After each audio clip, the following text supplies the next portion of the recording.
Hello बच्चों, आप सबको मेरा प्यार भरा नमस्कार और जय हिंद। कैसे हैं आप सब? स्वागत करता हूं आपके इस अपने प्यारे से अमेजिंग चैनल पे। और आप सभी को तहे दिल से नमस्कार और शुक्रिया। आप सभी का स्वागत है इस नए वर्ष में।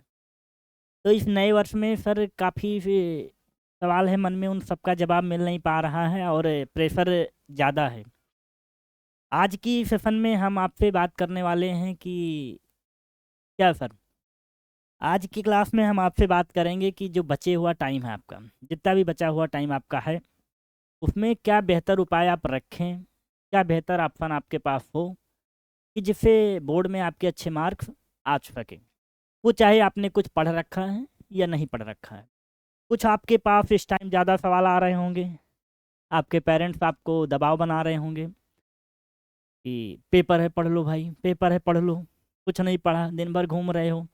तो बिल्कुल ये प्रश्न आपको सुनना पड़ेगा अगर आपने पढ़ाई नहीं की है, या पढ़ाई भी की है फिर भी आजकल यही सवाल सुनने को मिलता है कि पढ़ लो पेपर है। तो पढ़ेंगे तो वही पेपर है। तो बिल्कुल आपको पढ़ना है और पेपर आपको ही देना है। ठीक है, ये बात भी आपको नोट रखनी है कि पेपर भी आपको ही देना है। तो पेरेंट्स का भी मानना ठीक है, वो आपके भलाई की बात करते हैं। जो भी आपके टीचर्स हैं, जिनको भी आप मोटिव मान के काम कर रहे हो अपना, तो उसमें आपके लिए वो बेहतर ही बताएंगे। तो टाइम टेबल का मतलब ये नहीं होता कि 5:15 तक मैथ्स की क्लास पढ़नी है। टाइम टेबल का मतलब ये नहीं है कि आपको मिनट के हिसाब काम करना है।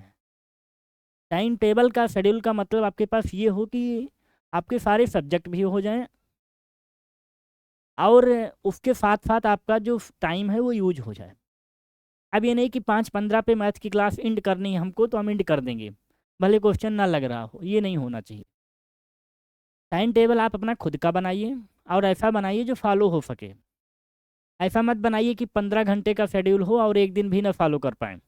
पूरे दिन आप यही देखें कि अच्छा अब क्या पढ़ना है, अच्छा अब क्या पढ़ना है। तो ऐसा ना हो। बिल्कुल आप सब 10th और 12th में हैं तो आपके पास 6 सब्जेक्ट से ज़्यादा कुछ है नहीं। 12th वालों के पास 5 सब्जेक्ट और जो हमारे 10th के साथी हैं उनके पास 6 सब्जेक्ट। तो कुछ ऐसा शेड्यूल बनाओ आप अपने आप से। बेहतर मैं आपको कुछ बता देता हूँ कैसे क्या हो आपके पास। चलिए आज कुछ आपके साथ फ़ोटो लेके आए हैं। तो इसमें तो पहले ही आपको कुछ दिया गया है कि अगर जिनका प्री बोर्ड तो आपके हो ही गए हैं, तो अगर प्री बोर्ड्स में आपके मार्क्स कम आए हैं तो आपको टेंशन नहीं लेनी है। ये आपके पास बेहतर मौका है कि आपने अपने आप को जाना और उस पर काम किया। कम नंबर आए मतलब आप में कुछ इम्प्रूवमेंट की ज़रूरत है। अच्छे नंबर आए फिर भी कुछ और, हमेशा बेहतर की तलाश करनी है। ठीक है। तो क्या क्या आपके पास इस समय सॉल्यूशन है, मन में क्या आपके सवाल चल रहे हैं, उनकी फ़ोटो लेके आए हैं हम आपके लिए। थोड़ा उससे रूबरू हो फिर हम आपके कुछ जवाब की बात करते हैं कि क्या क्या आपके पास जवाब होना चाहिए। ठीक है। चलिए एक एक फ़ोटो को गौर से देखिए और फोटो पे हम कुछ आपसे बात करते हुए चलेंगे। ये रही आपकी फर्स्ट फ़ोटो जो अभी आप कर रहे होंगे इस टाइम। फिर हाथ सब पूरा पटक रहे होंगे और पेन कॉपी ऐसे बिखरी हुई होगी चारों तरफ, और आप कुछ ना कुछ पढ़ रहे हैं। सारे बच्चे पढ़ रहे हैं, मुझे पता है। आपको ये नहीं कहना है कि पढ़ो, ये आप अब समझदार हो गए, ऐसा होना चाहिए जैसे आप इस टाइम पे हो। तो ये आपके पास भी यही आज की फ़ोटो है, ऐसी है ना? हाँ सर ऐसी है। तो क्या करना चाहिए इस पे आपको? जैसा ये कर रहा है बिल्कुल आपको ऐसा ही करना है। जैसा ये आपके कोई ना कोई हैं जानने वाले, ये क्या, अरे सर ये जानने वाले थोड़े हैं, आप कह देते हैं जानने वाले। तो ऐसे ही आपको अपने टेबल पे सारी बुक को अपने पास रखना है, बुक्स को, और बुक्स के साथ आपको भी पेज वेज अपने पलटने हैं। तो एक फ़ोटो ये आपने देखी, पहले आप फ़ोटो देखते चलो फिर अभी हम सॉल्यूशन बताते हैं। दूसरा फ़ोटो आपने कुछ ऐसा चल रहा होगा, क्लास में कुछ भी पढ़ाया जाए सर समझ नहीं आ रहा है, सबकी यही हाल है। देखो ये सब A to Z सब देख रहे हैं, उनको देख रहे हैं भैया। जब पढ़ाया जाता था तब ये बात करते थे, आज देखो कैसा मुंह बनाए हैं। देख लिया? तो ये कहानी आपकी भी होगी कि अब कुछ भी पढ़ रहे हो कुछ समझ नहीं आ रहा है, कितना पढ़ना फिर क्या करें। तो अभी तक नहीं पढ़ा है तो कुछ तो भाई करना है। ये भी आपके साथ हो रहा है इस टाइम। हाँ सर हो रहा है, क्या करें अब, मज़ा लीजिए आप। हाँ भाई क्या करेंगे, चलो। कुछ ऐसा भी लोगों के मन में है सर दिन में पढ़ें कि रात में पढ़ें।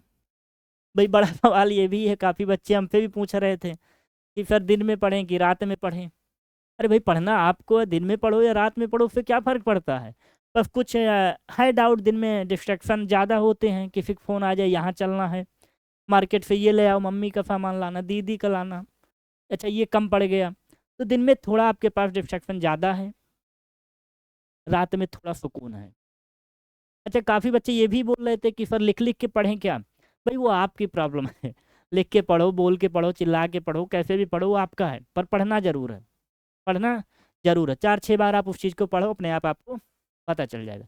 तो दिन में पढ़ें या रात में पढ़ें, क्या बेहतर आपके पास है, इसकी भी चर्चा करते हैं आपसे। ये भी है सर, कहीं भी बैठते हैं सब जो देखो किताब ही लिए हैं। ये ऐसा ही हाल है ना आपके दोस्तों का, कोई इधर मज़ा ले रहा है, कोई इधर, अरे सब पढ़ रहे हैं इस टाइम, तो ये आपका हाल है। और कुछ है, ये भी है सर, लास्ट में लगा रखा है, क्या है, सब बंडल लगे हैं सर किताब के, देख रहे हो भाई कितना मेहनत से पढ़ रहे हैं। जब टाइम था तब पढ़ा नहीं, आज पूरी किताब लेके बैठ रहे हैं। देखो एक दो पूरा सब भंडार दिखा रहे हैं कि देखो मम्मी बड़ी मेहनत से पढ़ रहे हैं हम, चाय वाय की व्यवस्था करो आप, हम सारी ताकत लगाए दे रहे हैं, आप मत कहना। मम्मी भी मन में कहती हैं अच्छा इतने दिन पढ़े नहीं, अब आज पढ़ने चले हैं, पर चलो कुछ तो किया, अच्छा किया। तो अब आपके पास जितने भी क्वेश्चन हैं, सवाल हैं, हम उनका अब जवाब पे आते हैं। आपके पास इस टाइम सवाल सबसे ये है कि कितना पढ़ लें, कितने टाइम तक पढ़ लें, दिन में पढ़ें कि रात में पढ़ें। तो इन सब का एक ही मैं आपको सॉल्यूशन दे के जाऊँगा। फर्स्ट ऑफ ऑल आपको पढ़ना कैसे है, क्या लिखेंगे आप, हेडिंग आप बनाइए, पढ़ना कैसे है, पढ़ना कैसे है, पढ़ना कैसे है, ये आपको ही करना है। पढ़ना आपको अपने आप से ही, पर क्या आपके पास बेहतर ऑप्शन हो इस टाइम, कैसे पढ़ें। वो कोई भी बोर्ड का बच्चा हो, ये नहीं अभी कोई कमेंट करेगा कि एनसीईआरटी के लिए है, आईसीएसई के लिए, सीबीएसई के लिए, बिल्कुल नहीं। जिस भी बोर्ड में आप हों उसके लिए बेहतर है आपके लिए। फर्स्ट ऑफ ऑल आपको अपने पूरे सिलेबस को देखना है। फर्स्ट ऑफ ऑल आपको क्या करना है, अपना पूरा सिलेबस एनालिसिस करना है। जब आपका पूरा सिलेबस एनालिसिस हो जाए, जब आपका पूरा सिलेबस एनालिसिस हो जाए कि आपको पता चल जाए फुल सिलेबस, उसके बाद आपको चैप्टर वाइज सिलेबस निकालना है। चैप्टर वाइज, ये हमारा खुद का एक्सपीरियंस बता रहे हैं, chapter wise syllabus, chapter wise syllabus. सबकी बुक में फर्स्ट पेज पे लिखा है कि क्या क्या पढ़ना है। जब आप चैप्टर वाइज सिलेबस निकाल लो, उसके बाद थर्ड टॉपिक आप आओ, हर सब्जेक्ट का नोट्स रखो, नोटबुक रखो। नोटबुक एक लेनी है आपको, नोटबुक को आप कॉपी समझो, थोड़ा अच्छा वर्ड है, आपको एक कॉपी लेनी है। हर कॉपी के लिए आपको जितने सब्जेक्ट हों उतने आपके पास कॉपी होनी चाहिए। जितने भी सब्जेक्ट आपके पास हैं, 5 सब्जेक्ट हैं, आपके पास 5 कॉपी होनी चाहिए। एक मैथ्स की, फिजिक्स की, फिजिक्स दैट मीन्स हम बोलें तो आईएफएससी वालों के लिए 3 चाहिए, बाकी 1 चाहिए इंग्लिश, या हम साइंस भी डाल देते हैं, साइंस की, इंग्लिश की, हिंदी की, काफ़ी बच्चों का एआई है या फिर पेड है, फिजिकल एजुकेशन। तो मेनली आपके 3-4 सब्जेक्ट हैं, तो आप हर सब्जेक्ट की कॉपी रखो। उस सब्जेक्ट के फर्स्ट पेज पे, क्या फर्स्ट पेज, फर्स्ट पेज पे आपका सिलेबस नोट होना चाहिए। फर्स्ट पेज पे आपका क्या होना चाहिए, सिलेबस। फर्स्ट पेज पे आपका सिलेबस नोट होना चाहिए। हर टाइम पे वो टॉपिक आपको दिखना चाहिए, वो सारे टॉपिक आपके माइंड में चलने चाहिए कि अच्छा साइंस में ये टॉपिक मुझे पढ़ना है, मैथ्स में ये टॉपिक मुझे पढ़ने हैं। इससे क्या होगा, वो टॉपिक पूरे दिन आपके माइंड में चलता रहेगा। और इन 6 कॉपी को आपको अपने बोर्ड पे, अपने डिजिटल जिस पे भी आप पढ़ाई करते हो अपने टेबल पे, उसके सामने रखनी है सारी कॉपी को। ठीक है, कितना काम करोगे, करेंगे सर, ठीक है। जब आप इन काम को कर लो, क्या क्या सिलेबस आपने देख लिया है, पर चैप्टर वाइज सिलेबस हो गया, नोटबुक ले ली, नोटबुक के फर्स्ट पेज पे हमने अपना सारा सिलेबस नोट कर लिया। उसके बाद आपको क्या करना, उसके बाद आपको ये देखना है कि किस टाइम पे मैं ज़्यादा फ्री हूँ। ज़्यादा फ्री होने की बात करें तो आप तो इस टाइम पूरे टाइम फ्री हो, तो कम से कम आपको इस टाइम जितने भी बोर्ड्स के बच्चे हैं उनको कम से कम आपको इस टाइम 10 to 8 आवर आपको पढ़ने हैं। 8 से 10 घंटे आपको पढ़ना है, सेल्फ स्टडी जिसे आप कहते हो, सेल्फ स्टडी। और इस टाइम आपके लिए यही बेस्ट है, कोई आपको पढ़ा नहीं सकता, कोई आपको पढ़ा नहीं सकता। 8 से 10 घंटे आपको खुद पढ़ने हैं। ये आप टाइम टेबल कोई भी बनाओ, कोई सुबह से स्टार्ट करेगा, कोई शाम से स्टार्ट करेगा, कोई मॉर्निंग, कोई दोपहर से, कोई खाना खाने के बाद, ये आपका प्रॉब्लम, मुझसे नहीं मतलब आप कब करते हो। पर 8 से 10 घंटे ये मुझे चाहिए, चाहिए, खाओ कसम कि पढ़ेंगे सर। पढ़ोगे, ठीक है सर। अगर आप ये 4-5 पॉइंट अपने पास रखते हो, बेसिक हो गए, आप कैसे पढ़ोगे? फिर क्या करेंगे सर? उसके बाद आपको क्या करना है, आपको ये देखना है कि क्या क्या चैप्टर आपके वीक हैं, उनमें कैसे आप, जैसे काफ़ी बच्चों का जो डर है वो मैथ्स में है। मैथ हम 3 बॉक्स बनाते हैं, एक मैथ्स को लेते हैं, एक साइंस का नाम रखते हैं,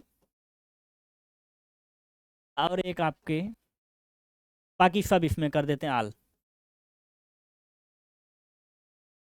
मेनली जो आपको काम करना है, जो बच्चों का मैथ्स में डर है उसको क्या करना है, पहले आपको इसमें कॉन्सेप्ट बहुत बूस्ट करने हैं। क्या करना है? First concept.